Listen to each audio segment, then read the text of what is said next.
Hello and welcome back D students. जैसा कि आप लोग जानते हैं हमारे एग्ज़ाम 30 जून को है। थोड़ी मेहनत कर रहे हैं, थोड़ी प्रॉब्लम आ रही होगी सबको, बट इस प्रॉब्लम को थोड़ा सा हैंडल करके हमें पढ़ने की इस महफिल में थोड़ा सा आप लोगों को एडजस्ट करना होगा। तो लेट्स गेट स्टार्टेड। जैसा कि आप लोगों को पता है हम लोग पार्ट बी आज पढ़ने वाले हैं। So let's start. Here it is. तो जितने भी आपके सामने क्वेश्चंस हैं वो सारे पार्ट बी के क्वेश्चंस हैं, ठीक है। और every question has two marks.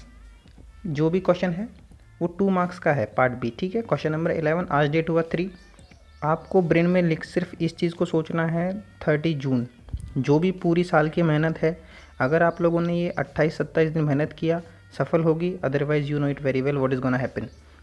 Question number 11 देखो, ये चैप्टर नंबर फर्स्ट में से है। और जैसे कि मैंने आपको लास्ट वीडियो में बताया, चैप्टर नंबर फर्स्ट में से एक क्वेश्चन 1 नंबर का, एक क्वेश्चन 1 नंबर का, एक क्वेश्चन 2 नंबर का। तो वो 2 नंबर का क्वेश्चन ये है, ठीक है। 11 वाला क्वेश्चन यहाँ से उसने पूछा द्वंद्व योग विधि से स्क्वायर फ्रॉम द्वंद्व योग विधि, ठीक है। तो 93 का स्क्वायर करना है आप लोगों को। तो 93 का देखो मैंने लिखा स्क्वायर ऑफ 93, स्क्वायर लगाया। अब आपको इसको इस हिसाब से सेट करना है। सबसे पहले आप लोगों को जो ये 9 लिख रहा है इसको मैंने आगे लिखा 9 का डी का मतलब द्वंद्व, इंग्लिश में आप लिख सकते हैं द्वंद्व ऑफ 9, ठीक है। सिंपल 93 का फिर 3 का, देखो पीछे से 3 लिखा, फिर पूरे को लिखा 93 और फिर आगे वाला 9 बच गया। सिंगल का मेरे को स्क्वायर करना है तो 9 का ऊपर स्क्वायर लगा दिया। जब भी 2 डिजिट का द्वंद्व निकाल रहे हैं तो 9 और 3 लिखा और इसको 2 से मल्टीप्लाई कर दिया मैंने, ठीक है। अकेले का निकालना है तो 3 का स्क्वायर लगाया, तो 3 का स्क्वायर होता है 9, इनका मल्टीप्लाई किया क्या है 54, और 9 का स्क्वायर क्या होता है 81। इस 9 को मैंने ऐसे कैसे लिखा, यहाँ से इस 4 को मैंने ऐसे कैसे लिखा, ठीक है। इस वाले 4 को मैंने ऐसे कैसे लिखा। अब देखो यहाँ से मेरे को सिंगल डिजिट चाहिए, ठीक है। इस 5 को मैंने आगे कैरी किया तो 5 और 1 6, ठीक है। 8 मैंने ऐसे कैसे लिखा, तेरे आंसर इज 8649। अब आप होमवर्क कीजिए, आप 97 पे काम कीजिए, 91 पे काम कीजिए, द्वंद्व योग से। सिंपल, एक बार वापस रिपीट करता हूँ। सिंगल डिजिट था तो जब डबल का निकालना है मेरे को स्क्वायर, तो इसको इस हिसाब से लिखना होगा मेरे को। पीछे से 3 लिखा, फिर 93 लिखा, फिर 9 लिखा, 3 का स्क्वायर कर दिया। जब भी 2 डिजिट है इसको लिख के मेरे को डबल करना है, कहने का मतलब इनटू करके, ठीक है। 9 लिखा, 3 लिखा। अब जैसे 91 होता करिए 91, तो 9 लिखते, 1 लिखते, उसको 2 से मल्टीप्लाई कर देते, सिंपल लिख के this is your answer. So in the next question 12, this is your question number 12। आपसे उसने HCF और LCM पूछा। देखो इस 144 को मैंने ऐसे कैसे लिख दिया, वेरी सिंपल इट इज़। अब 144 का ऐसे कीजिए, 2 से डिवाइड करेंगे, तो अब सिंपल इसको इस हिसाब से हमको डिवाइड करना है, ठीक है। तो ये आ गया 72, फिर 2 से डिवाइड कीजिए, हमको ऐसे डिवाइड करते रहना है, ठीक है। ये आ गया 3, 2 से डिवाइड किया 72, 2 से डिवाइड किया 36, अगेन 2 से डिवाइड किया देयर इज 18, फिर 2 से डिवाइड किया 9। अब देखो 2 का डिवाइड 9 में नहीं जाएगा, तो 9 से डिवाइड करते हैं 3 टाइम, और 3 से डिवाइड किया 1। देखो 2 ये तो कितनी बार आ गया 2 की पावर 4, और 3 की पावर कितनी आ गई 2, लिख दिया मैंने। सेम आपको 92 को ऐसे लिख के इसको हम इसका LCM निकालेंगे तो ये पावर बनेगा, ठीक है। अब मेरे को HCF निकालना है, तो HCF के लिए मुझे सबसे पहले कॉमन ढूंढना है। 2 यहाँ पे भी है, 2 यहाँ पे भी है, मैंने 2 लिख दिया। 3 यहाँ पे भी है, 3 यहाँ पे भी, मैंने 3 लिख दिया। कॉमन निकालना है सबसे पहले, what I am saying, common निकाला।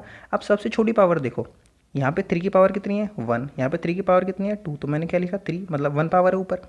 यहाँ पे 2 की पावर 6 है, यहाँ पे 2 की पावर 4 है, मुझे छोटी वाली पावर लिखनी है, मैंने लिखा 2 की पावर 4। सेम LCM में मुझे सारे नंबर ढूंढने होते हैं, मैंने सारे नंबर्स लिख दिए, 2 है 3 है, और मैक्सिमम पावर लगानी है। यहाँ पे 2 की पावर 4 है, यहाँ पे 2 की पावर 6 है, मैंने क्या लगाया 2 की पावर 6, सिंपल। यहाँ पे 3 की पावर 1 है, यहाँ पे 3 की पावर 2 है, मैंने क्या लगाया 3 की पावर 2। इनका मैंने मल्टीप्लाई किया, इसको ओपन करके 2 2 2 48 आ गया, इसका मल्टीप्लाई किया 5 6 आ गया, सिंपल। चलो मैं इसको एक बार समझाते हूँ। 2 की पावर 4, इसको क्या लिखना है आपको 2 इंटू 2 इंटू 2 इंटू 2, 2 2 जा 4, 4 8 8 16, सिंपल। 2 को 2 से किया 4 8 16, और 16 को 3 से किया 48। सेम 2 को 6 टाइम लिखिए आप यहाँ पे, 3 को 2 टाइम लिखिए और उसका मल्टीप्लाई कर दीजिए, हियर इज द आंसर।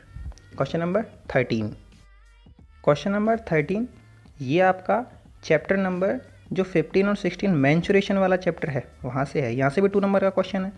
देखो जो भी ये पेपर है, ये पेपर आपको या तो PDF में है, जाके वहाँ डाउनलोड कीजिए आप लोग, अदरवाइज़ मैं व्हाट्सएप पे भी सेंड कर दूंगा। बट कोशिश कीजिए आप लोग पहले इसको जो डिस्क्रिप्शन में PDF है वहाँ पे जाके इसको डाउनलोड कर लो। पहले क्वेश्चन को पढ़ो, उसको समझो, और उसका आंसर ही एनालिसिस है, ठीक है। मैं क्वेश्चन रिपीट नहीं कर रहा हूँ आपके लिए।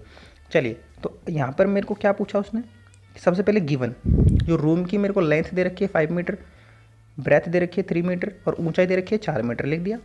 अब मेरे को एरिया ऑफ 4 वॉल, ये थोड़ा सा मुझे लर्न करना होगा।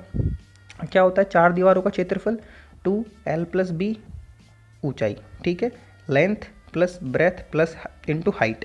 इसको हिंदी लिखिए, इंग्लिश लिखिए, जैसा आप चाहें।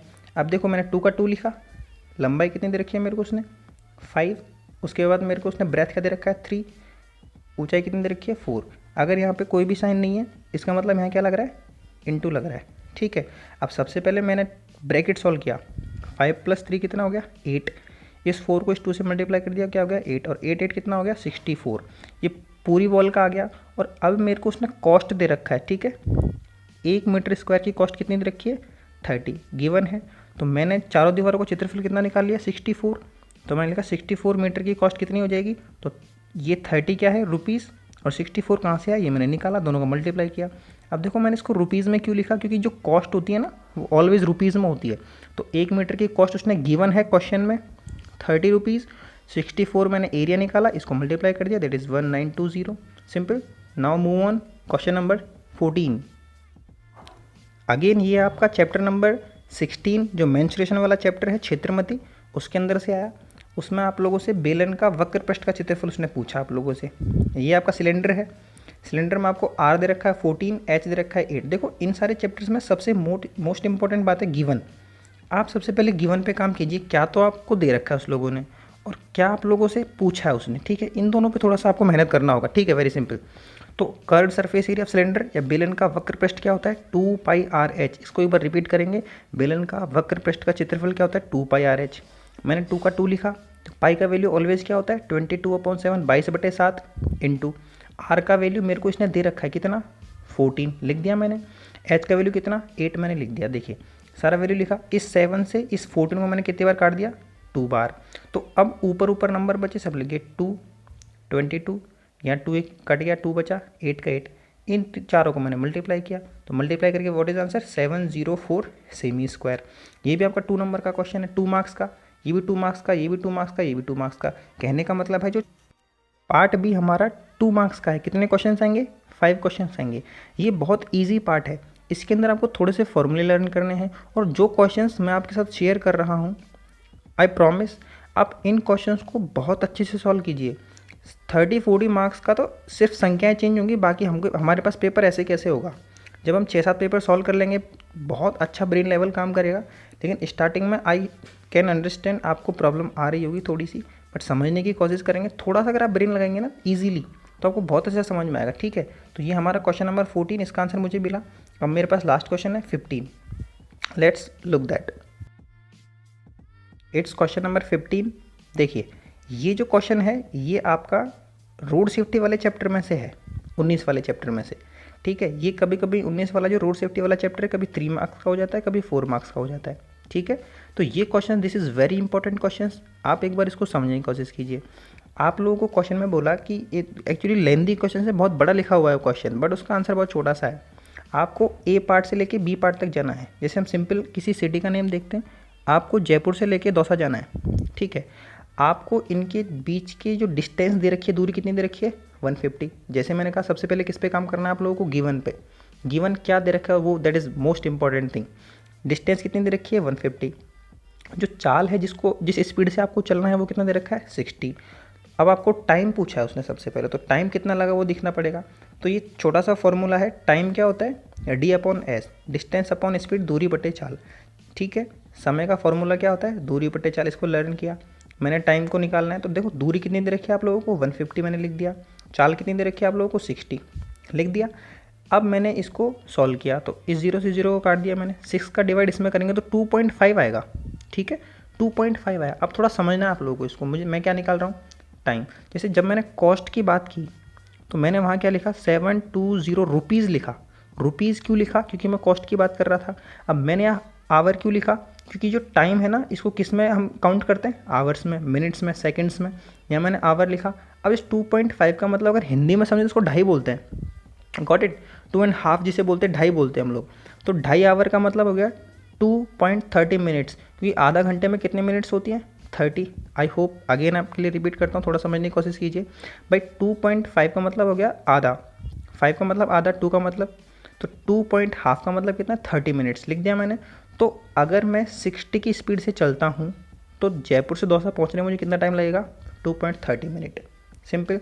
लेकिन उसने क्या बोला आपके लिए, उसने आपसे कहा कि आपको बीच में रुकना पड़ेगा, ब्रेकर्स आएंगे, लाइट्स आएंगी, कुछ भी कह सकता है आपसे, आपके दोस्त मिल गए, कुछ भी, और आप उसके लिए 1 minute, 2 minute, 3 minute, 4 minute, 5 minute ऐसे बीच बीच में रुके, ठीक है।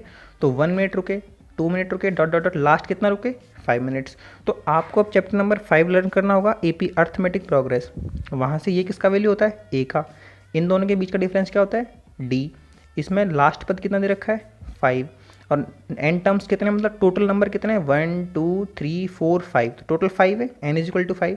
अब मुझे इस डी से तो अभी कोई काम है नहीं, मैंने इसको हटा दिया, बट हमने थोड़ा समझ लिया एपी के लिए। ये उसका फॉर्मूला होता है, S N is equal to N by two A plus L, ठीक है। तो आपने लिखा S5 is equal to, N का वैल्यू कितना है, 5/2, तो यहाँ भी 5 क्यों लिखा, क्योंकि एन जहाँ पे वहाँ पे 5 रखो। ए की जगह कितना है 1, एल की जगह कितना है 5, इन दोनों को ऐड किया 6, इसको इससे काट दिया 5 3, कितना आंसर आ गया, 15 मिनट में आया ये। अगर ये 60 आता तो 60 मिनट तो कितना हो जाता, 1 आवर, बट ये कितना आया 15 मिनट, तो 15 मिनट तो 15 मिनट ही रहेगा। तो ये टाइम तो कहाँ लगा आपको, दोस्तों से बात करने में, रेड सिग्नल पे रुकने पे, ब्रेकर पे रुकने पे, और ये टाइम तो लगेगा ही लगेगा। अब मुझे टोटल टाइम निकालना है, मुझे क्या निकालना है, टोटल टाइम। तो ये आवर, एक आवर तो कितने मेरे पास 2, मिनट कितने 30 तो बिना रुके लगेंगे, और 50 मिनट आप दोस्तों के पास रुक गए, इनको मैंने ऐड कर दिया, तो मेरे पास टोटल टाइम क्या है, 2 hour 45 minute. This is your answer. देखिए हमारे पास टाइम थोड़ा कम रहेगा, इसलिए मैं आपको थोड़ा तेज़ पढ़ा रहा हूँ, तो आप वीडियो को 1 या 2 बार देखिए, ठीक है, तो आपको थोड़ा सा कंसेप्ट क्लियर हो। एक बार मैं नहीं समझता कि 10th क्लास का बच्चा जो अच्छा पढ़ने में समझदार है उसको आएगा, लेकिन जिस बच्चे का थोड़ा माइंड कम है या मैथ से डर लगता है, मैथ बोरिंग लगता है, उसके लिए थोड़ा सा टफ हो सकता है। तो दैट्स इट फॉर टुडे। हमने पार्ट बी ख़त्म किया। पार्ट बी हमारा कितने मार्क्स का, 10 मार्क्स का, 5 क्वेश्चन होंगे 2-2। इसमें कुछ क्वेश्चन बहुत सिंपल हैं, जो मेंसुरेशन के 1-2 क्वेश्चन हैं वो थोड़े टफ हो सकते हैं, ठीक है। तो इन द नेक्स्ट वीडियो हम लोग पार्ट सी पे बात करेंगे, दैट इज़ लिटिल इंपॉर्टेंट। तो आप इसको 2 बार देखिए वीडियो को, अगेन आई एम रिपीटिंग। जो इसका पेपर है वो डिस्क्रिप्शन में है, सॉल्यूशन डिस्क्रिप्शन में है। अगर वो आपसे ओपन नहीं होता है तो आप मुझे कमेंट्स कीजिए एक बार, या फिर मैं आपको व्हाट्सएप पे सेंड कर दूंगा, ठीक है। That's it for today, thank you very much, and again keep practising, keep studying, bye.